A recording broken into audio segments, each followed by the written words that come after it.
Hello, everybody.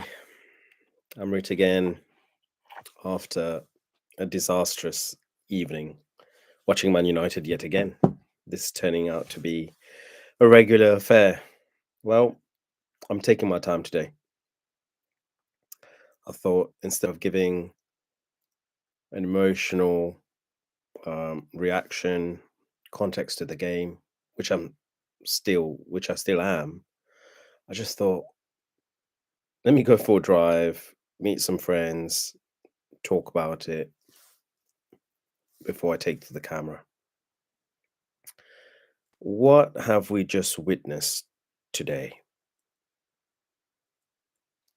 Man United, Amorim, and our much maligned goalkeeper from last year back in full form, doing what they do best. Man United players just failing to turn up, giving the same lackluster display, lackluster energy levels. Just couldn't be bothered to turn up. I mean, that first half was absolutely disastrous. Onana, wow, calls himself a goalkeeper. And I know he'll be coming under a lot of scrutiny, a lot of criticism, but rightly so. I mean, he's simply not a United goalkeeper. Just not a United goalkeeper. Enough said. He can't catch a ball, can't punch a ball, just looks out of place, just doesn't look natural. How he has replaced David De Gea. How has Man United ended up releasing David De Gea, one of the very best goalkeepers the Premier League's ever seen? Make no mistakes about that, guys. Um, Man United has been sport with goalkeepers in my era alone. We've looked at Peter Schmeichel, Edwin van der Sar, and David De Gea, and a lot of people keep them in this order. But for me,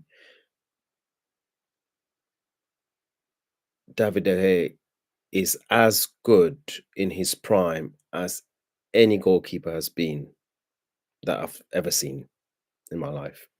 Schmeichel still gets the nod as my best, as my GOAT. De Gea is a close second. Anyway, how has this clown, Onana, come in and taken over from David De Gea after we let him leave on a free? That's fraud right there. 100%. And I go back to Ten Hag. I actually like Ten Hag. I still do. But I can't begrudge his sacking purely on the basis of this goalkeeping situation. I mean, his transfers were shocking. Anthony, Onana, just to name a couple. And those two alone, that's enough validation for anyone to contribute to Ten Hag sacking. Anyway, that's Onana. I don't think I've been that furious seeing a goalkeeper in the sticks for Man United as I have Onana. Definitely not since perhaps Bartes. I really didn't like Bartes. Onana's got to be worse. It's got to be worse. Anyway, we then go over to Amorim. I mean, it's bad enough for us United fans seeing Onana at the club, but we don't need to see him on TV. We do not need to see him in goal, and that decision lies solely with Amorim. I mean, what are you thinking, buddy?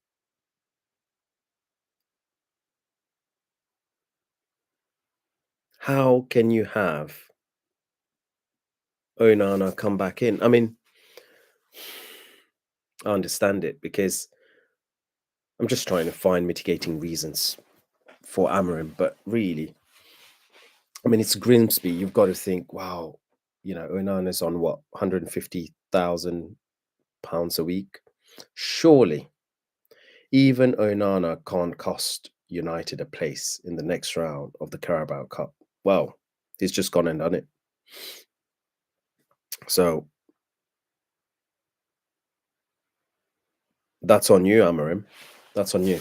Well, let me roll back a few weeks, if not a month. Having followed United, follow United all the time, but having followed United during the pre-season, Tom Heaton was our goalkeeper, and he was our best goalkeeper. I think we tried out. Obviously, Onana got injured. Tried out Bryan, but I think Heaton was definitely more commanding. Was the better of the two keepers. Haven't seen Tom Heaton yet. Bryan started for us in the league, and again, while his distribution's good, the rest of his goalkeeping hasn't been bad. Actually, he looks shockingly weak physically, and gets dominated all the time when coming out for for corners. So Bindy is definitely not a solution. Heaton is too old, and I'd still take Tom Heaton in goal right now over these two. But for some reason, I don't think he'll be ever be chosen as the United keeper. Perhaps he doesn't represent the future. That's why. But Onana should never ever play a game in United colours again. We're doing a disservice to the board, to everyone concerned with Man United, letting him play. Every time, and I said it in my earlier video, every time he pulls on a Man United jersey, he is costing us millions. He's costing us more money. He's costing himself any kind of reputation. Because let's face it, Onana is very, very hard to understand how, but he's a professional goalkeeper. He's a professional football, and he came from the Serie A. It came from Inter Milan, played for some good teams. So he has done some good stuff in the past. I mean, he's made some calamities, and I mean, it's easy to say now in hindsight, but I know, and anyone who knows me is fully aware that I've been thoroughly against Onana coming to Man United, not least because I'm a big De Gea fan. I just think that guy never deserved to leave Man United, and the next goalkeeper was always going to be a tough task. Having looked at Onana and the calamities that he's done, I knew he would be fined out at Man United, and found out he has. Complete disaster of a goalkeeper. Anyway, let's not keep on about Onana. Let's go on to the board. What are you guys doing? Replacing the goalkeeper should have been the number one transfer that you do. Okay, fine. We had to get Cunha in. No problems. Got no qualms about that.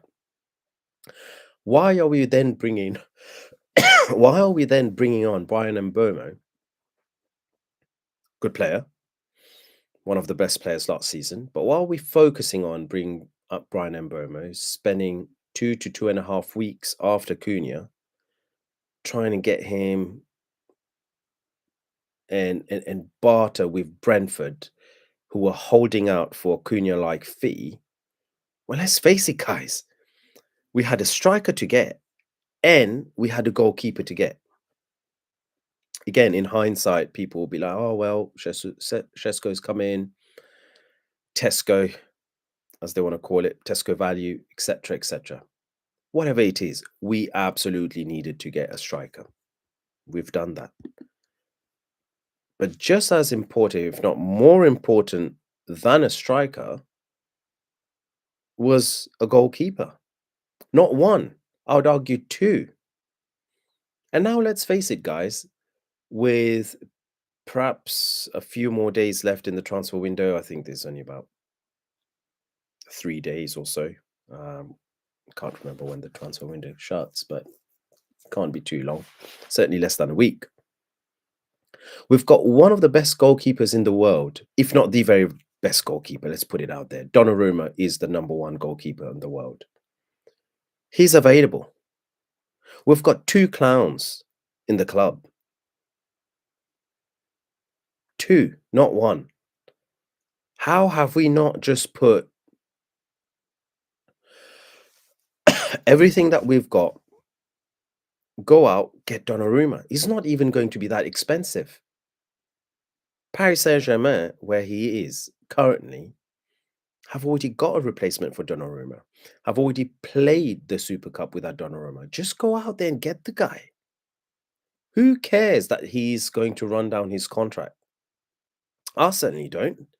Get him on a contract for 3, 4, 5 years, whatever you can get. He's a 26-year-old goalkeeper, widely renowned and known to be the best keeper in the world. Crying out loud, just go out and get him. If you're Man United, don't let him go to Man City or any other team. But no, not United. We're going to fanny about, mess about, get linked with Le Mans.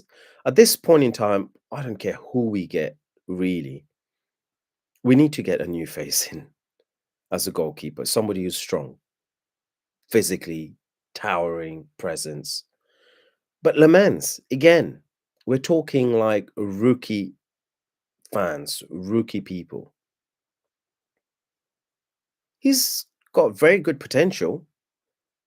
But let me remind everyone, we don't have Sir Alex Ferguson in the dugout. We've got Amorim.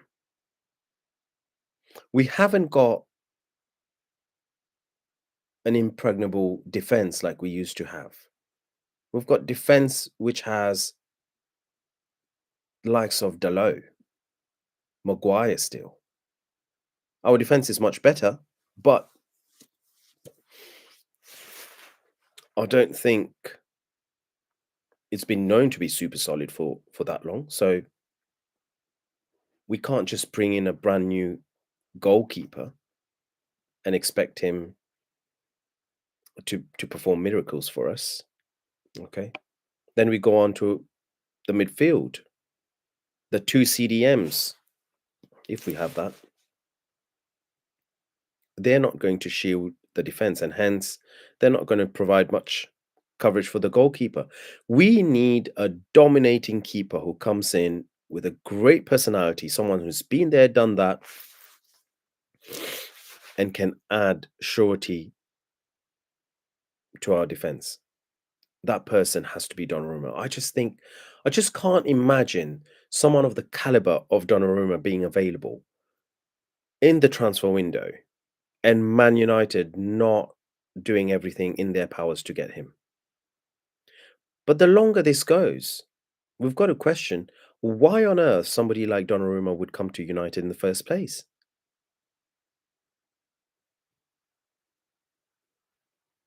We've just seen 3 performances this season, 2 in the Premier League, 1 in the Cup, and we've not even won a single game.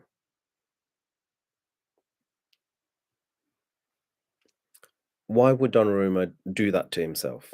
Well, that's when we've got to go out, pay over the odds, and somehow bring him on this project. Good luck to you, Amorim, or whoever has to, Brada, whoever has to go out and do that piece of business. Good luck. I'm glad it's not me.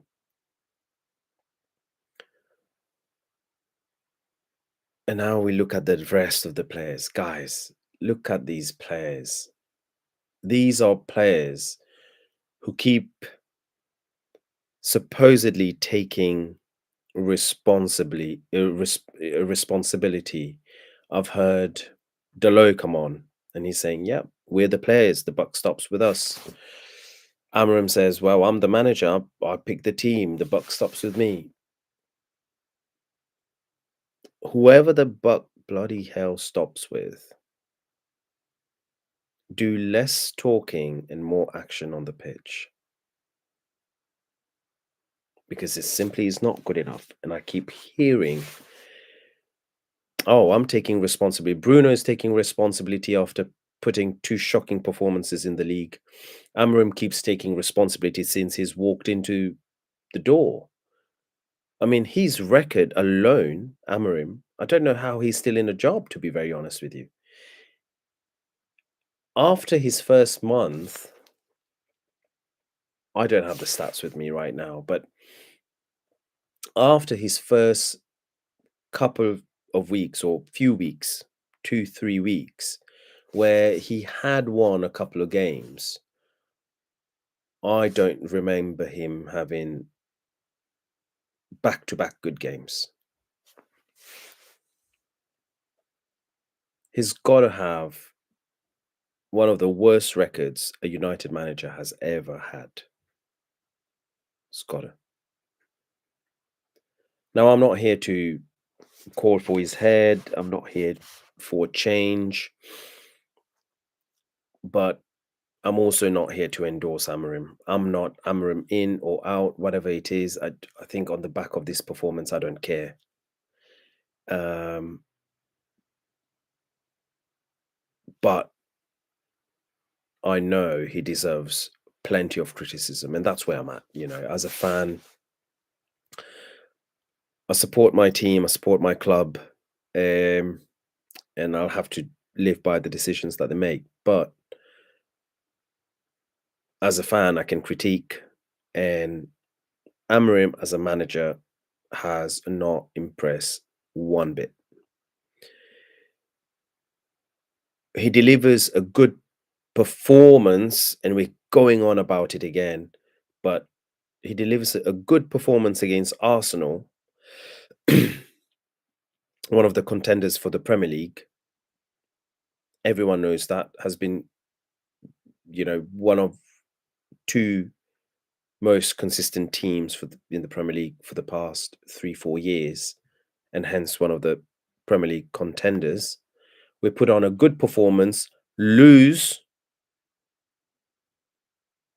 and yet we're going on about this being such a great performance when I keep saying we never really look like scoring. We strung a few passes together, we ran, and we put in a dogged performance. Yes. But did we really look like scoring? Did we look like winning the match? And this was against a poor Arsenal team. An Arsenal team which was welcoming Gyökeres for the first time. Um, had a couple of injuries. Um, I don't think they even started with their first choice fullbacks. Anyway, but we go on about this performance from this new Man United team under Amorim as if this is the blueprint that we're going to follow. Oh no. Welcome Fulham, and we were back to everything that we were doing last year. Now we're playing Grimsby, a League Two team. They're in the fourth division of English football. Fourth. And that first half performance, they might as well be the Premier League side in the match. So I don't know what to say about the players. The attitudes clearly sucks. The energy, we have changed a number of players. A lot of people talk about, this still being the old managers, players. Well, let's look at it. Amorim is clearly a huge fan of Bruno because he plays him all the time. Mbeumo is his player. Cunha is his player. Šeško is his player. I know he inherited Ahmad, but Ahmad's his player. Dorgu's his player.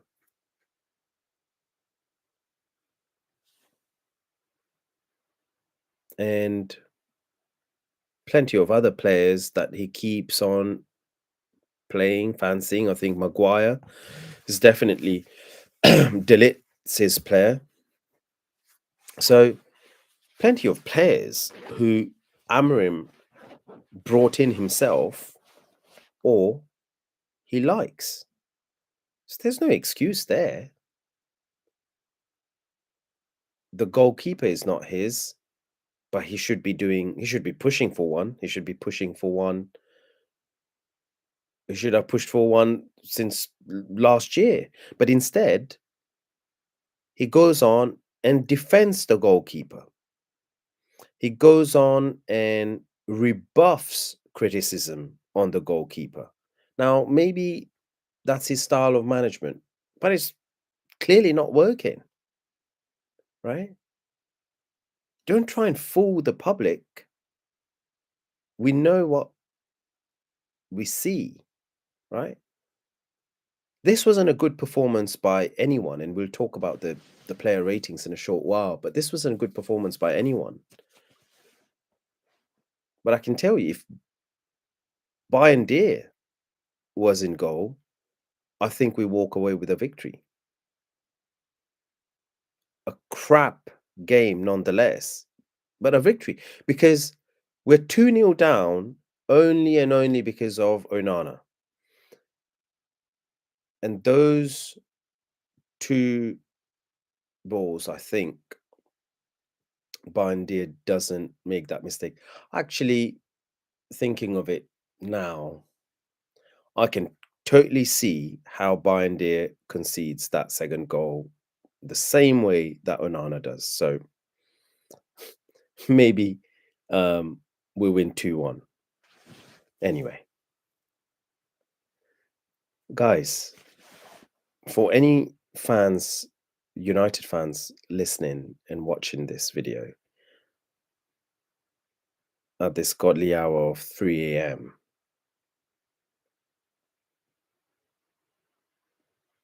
I just want to reiterate Gary Neville's point. The goalkeeping position is a mightily important one. It's a crucial position. No team which has won the Premier League, no team who has won the Premier League has had a substandard goalkeeper. I'm not saying we'll win the Premier League if we get Donnarumma, but that is the basis. That is the base of the team. It's an isolated position. Today, Onana didn't just cost us those goals directly, but in front of Onana, we had Maguire flanked by two youngsters. Can you imagine being a youngster in this Man United team? This very Man United team, and you've got this clown behind you. Absolutely ridiculous. I mean, I'm sure Fredrickson and Heaven would sooner be playing in front of their youth goalkeeper or reserve goalkeeper at this rate instead of Onana. He inspires no one. He causes chaos. He thrives on chaos, and yeah, I've got all the sympathy for these youngsters, and likewise, and we're going to go through the player ratings, but likewise, I've got all the sympathy even for Harry Maguire. In fact, I think he's definitely a man of the match contender for me. I don't know who was voted man of the match would definitely be a Grimsby player on ITV. But for me, as far as Man United are concerned, I think Maguire is, despite having a dodgy first half performance like everyone else, I think he's put in his shift. He fought hard to get a goal, um, scored his penalty. What a penalty, by the way. Oh, coming back to the goalkeeper on the penalties, guys. I mean, did Onana ever look like saving a penalty? He ended up parrying one onto the post. But did he ever look like saving a penalty? Never. In a million years did he look did was I ever confident. He kept diving to his left. He just seems to be in another world. Like he doesn't read any of the players. He just seemed to just dive to the left, and if it was anywhere close to the ball, he'd put a hand up. But weak hand. The amount of balls that hit his hand and still went in. I mean, these are League Two players, guys. They made a fool. They made a mockery out of him.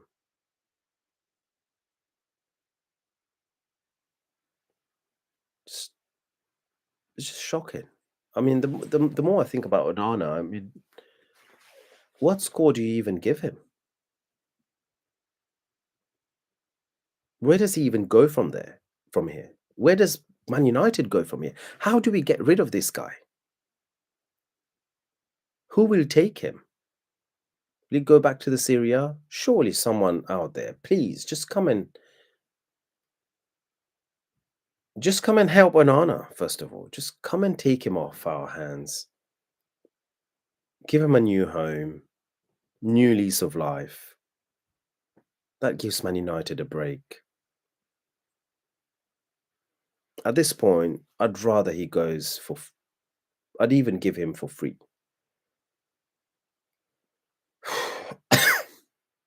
But Maguire, we were talking about the mitigating circumstances. Playing in front of Onana, having two youngsters on either side, and let's face it, Fredrickson had a disaster. I'm not going to go in on a young player, but he had a disaster. And Heaven wasn't much better.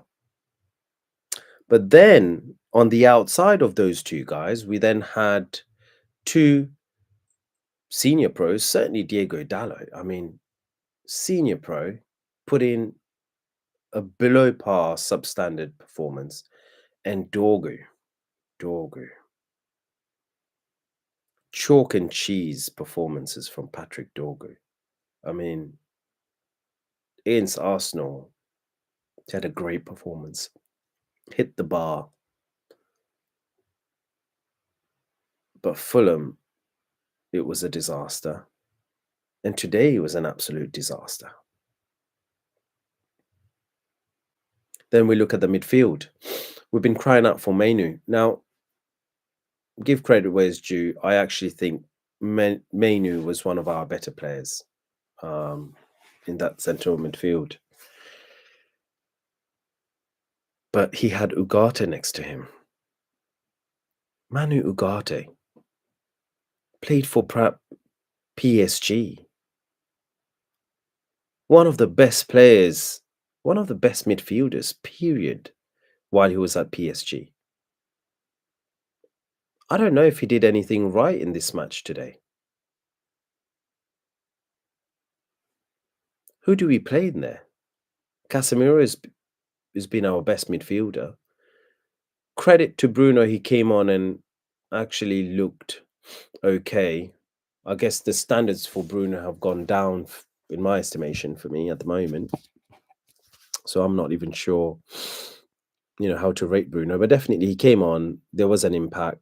He ran around as usual. And I think with the quality of the opposition, it was very quick to see that Bruno could contribute to this match. But otherwise, the midfield remains a big issue. Huge issue. And it's crazy. I mean, the whole transfer window. I mean, I was fairly happy. I've got to be honest. I'm not going to be hypocritical like a lot of people that I see online about this has been a disaster of a transfer window. I mean, we got two of the best players in the Premier League in Cunha and Mbeumo. I was happy with them. Sesko, I hadn't seen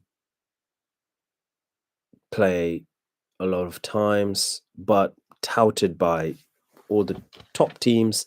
And from what I've seen of him, has all the raw prowess and potential to be a quality player. So I was happy with the transfer. However, we can't end on there. I was happy with the players that we brought in, but for sure we needed to get a goalkeeper in there. And it would be mightily helpful if we get a midfielder to replace Casemiro. Simple. I think everyone knows that. Where are they? Why are we not bringing those players in? Why can't we still not get rid of players who Amorim wants to get rid of? And Amorim himself, I mean, again, is United manager, boss. I'm always going to back him or respect him. But he doesn't know Jadon Sancho. Sancho didn't play under him. Why are we going hell for leather in trying to get someone like Mbeumo when we already have a left-footed number 10 in Ahmad, and we've got another winger in Sancho who we're struggling to get rid of? I don't know why he would bring Mbeumo. Just don't get it. And then try and turn Ahmad from a number 10, right-sided number 10 position to a right wing back. Shocking decisions. And last but not least, today we're playing Grimsby Town, Amorim. Why do we need to go in with 5 defenders? We've got Fredrickson, Heaven, Maguire, Dorgu,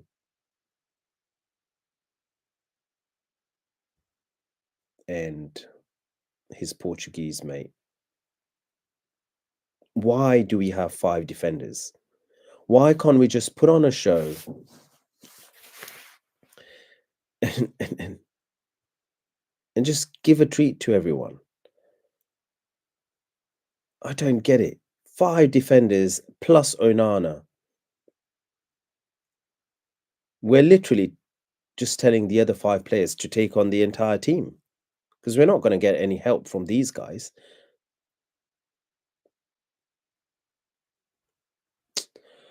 I think Amorim is under huge pressure. We're gonna tackle the player rating shortly, and it's just on days like this you don't even want to do player ratings, but we'll go through them. But just before we go into the player ratings, I'm just sparing a thought for Amorim. Thinking back at his interviews, he's trying to pass a message. He's always trying to pass a message, and unlike the British public and the media, I'll back my manager, but I've never been Amorim in, or neither am I going to be an Amorim out person at the moment. But the English media, make no mistakes, had it in for De Gea and they had it in for Ten Hag. Just maybe because Ten Hag didn't communicate well. But in hindsight, and I said this again,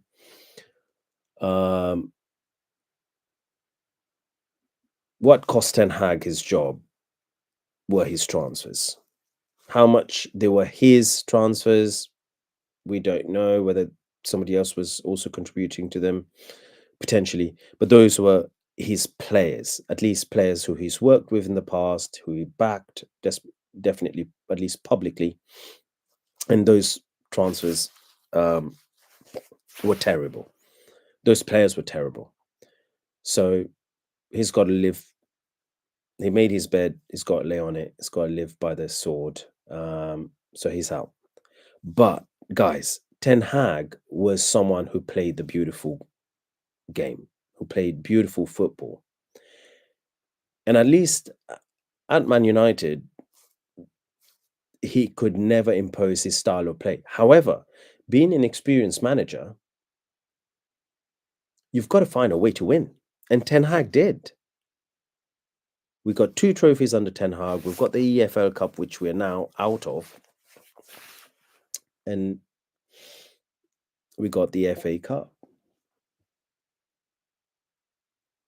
But then we decide, no, we're going to replace a winner like we did with Mourinho. We replaced a winner with a novice. I think we replaced Mourinho with Solskjaer, which was a disaster. Complete disaster he was, Ollie. And we replaced Ten Hag, a winner, with Amorim. Now, Amorim, itchy eyes, itchy throat, just everything wrong here. But anyway, Amorim, I heard his interview after this match, and he's going on about how he didn't care about the penalties and he didn't want to watch the fact that we're going on penalties anyway is insult. Well, Amorim, I've got news to you, mate. For you, mate, I'd rather be sat here complaining about our performance, looking forward to the next round, rather than sat here out of the cup. This is Man United, not Sporting. Performances are one thing, but results are another. I'm not the biggest fan of Mourinho, but there's a reason Mourinho focuses so much on results. We're at the professional end of the game. Results matter.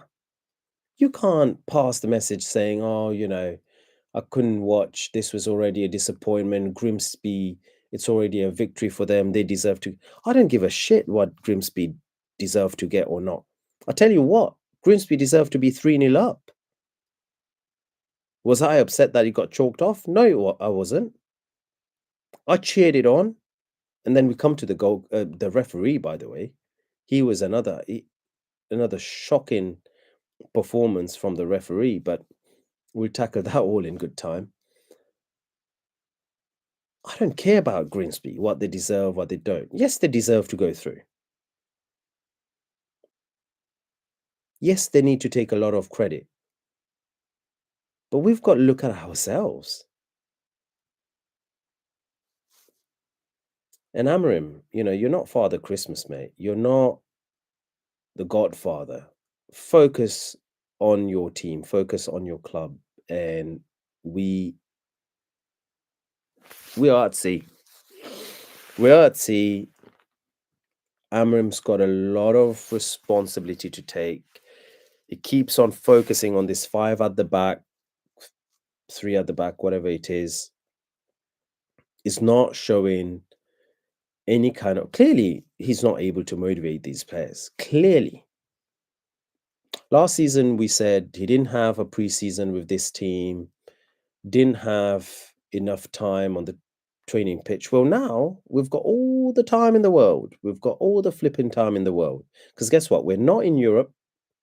We're now not in the EFL. We haven't got any other game other than the Premier League until next year now.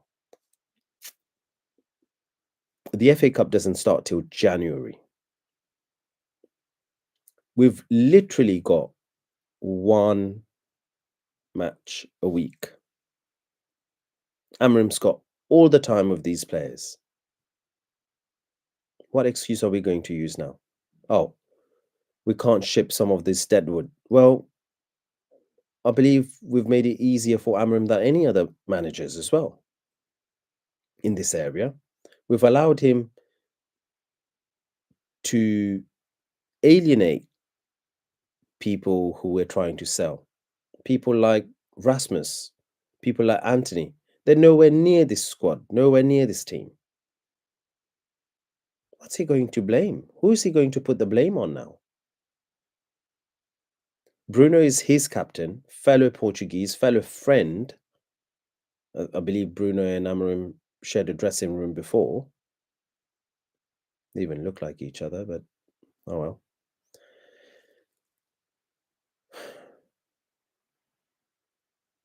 There's a big Portuguese speaking contingency within this squad. He's apparently got 6 leaders to help him manage the entire squad, know all the ins and outs. Well, apart from one supposedly good performance, decent performance, which still yielded in a defeat,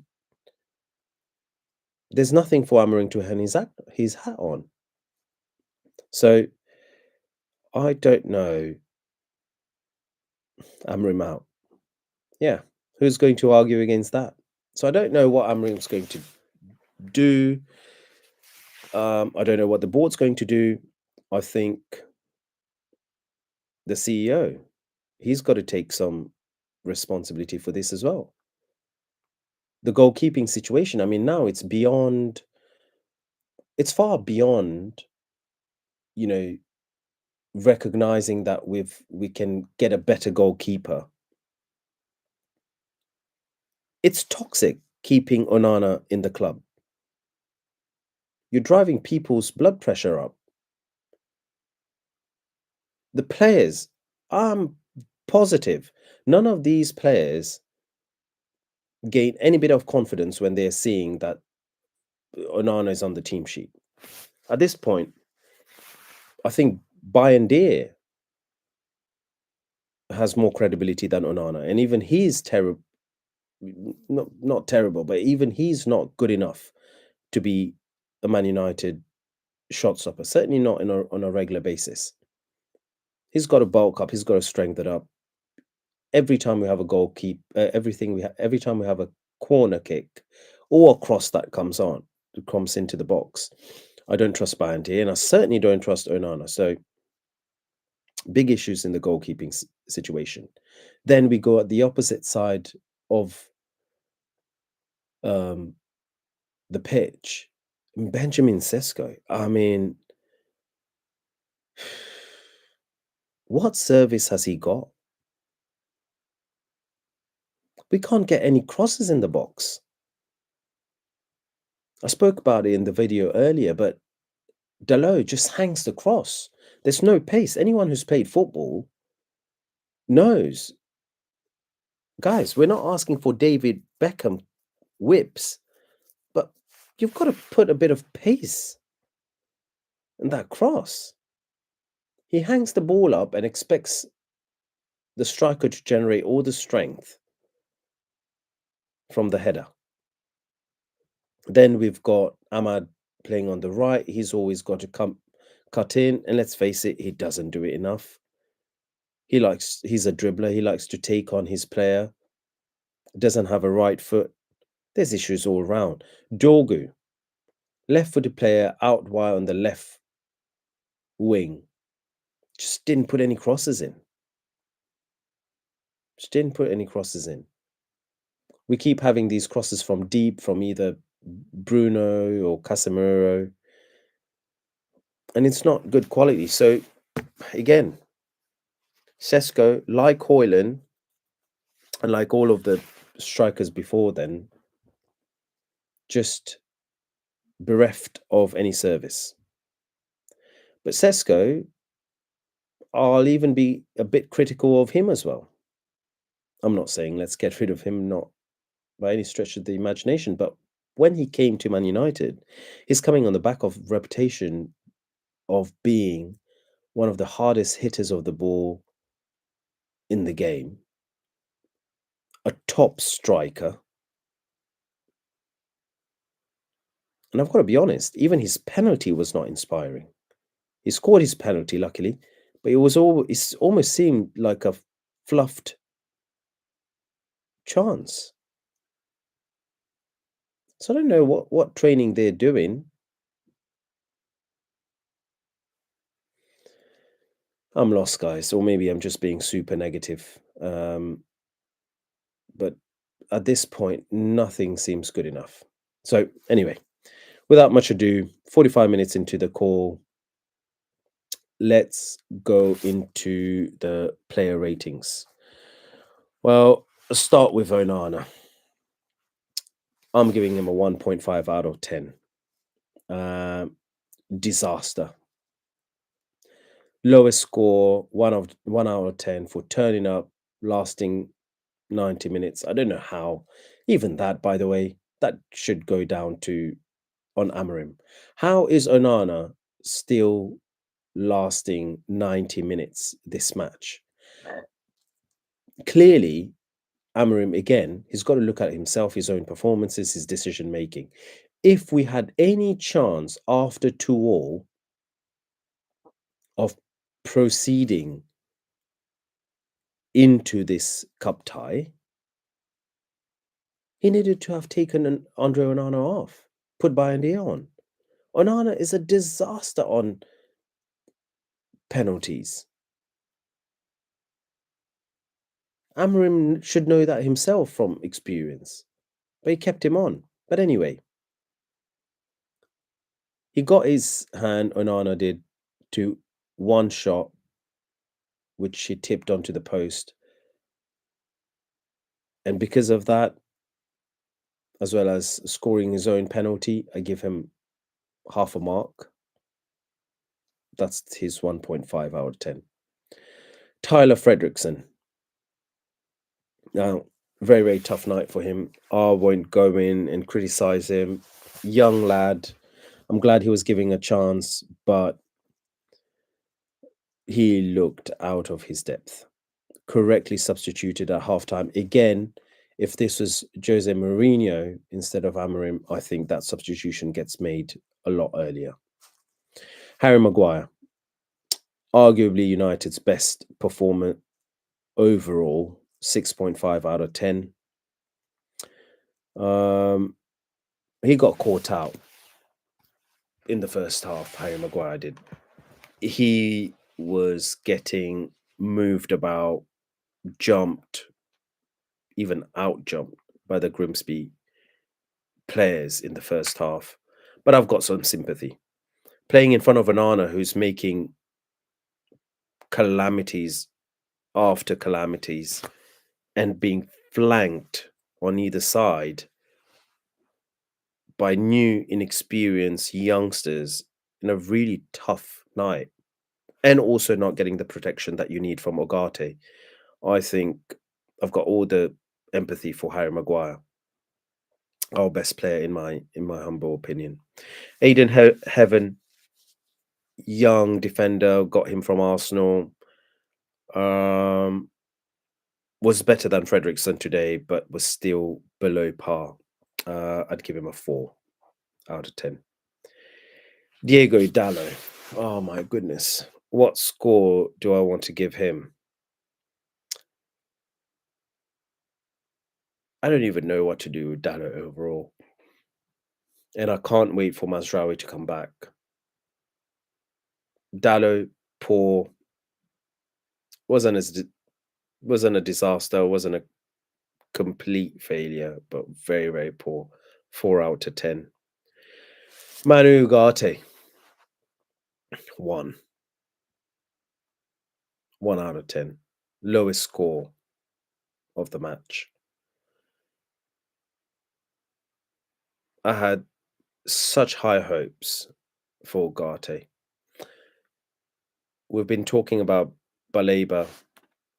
Now, I'd love to have Baleba come to Man United, but I didn't think it was as crucial until I watched this match here with Ugarte. There's no way Ugarte can take over from Casemiro at this point. Casemiro needs to be a substitute, an impact player, but we'll have to be starting our Premier League matches unless and until we get another midfielder. Kobe Mainu. Now, he showed quality. First half, I think he was the best player from a United perspective, but need to see a lot more from Kobe Mainu for me. However, having said that, I don't think Amorim has given him the chance that he deserves.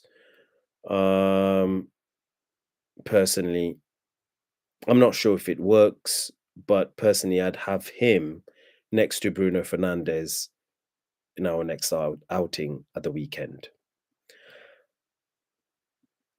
Patrick Dorgu on the left, terrible night, atrocious crossing, just didn't attack enough on the left.